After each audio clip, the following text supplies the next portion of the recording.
Hello, my name is Sam, and welcome to Brain Tech. In this video, I will show you how to forward domain on GoDaddy.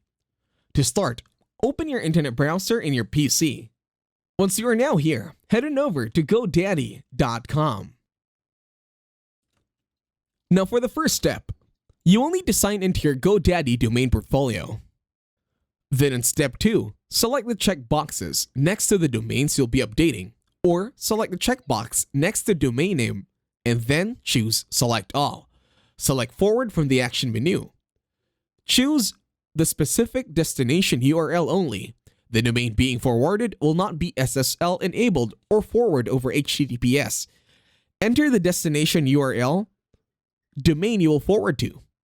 Then choose the forwarding type. There are two options: permanent 301, temporary 302, and forward with masking is the third option. If you selected permanent 301 or temporary 302, redirect for the forwarding type. Select continue to save your forwarding settings. If you selected forward with masking for the forwarding type, select next. Enter details for at least one of the fields, and then select save. If your domain has domain protection, you'll need to verify your identity.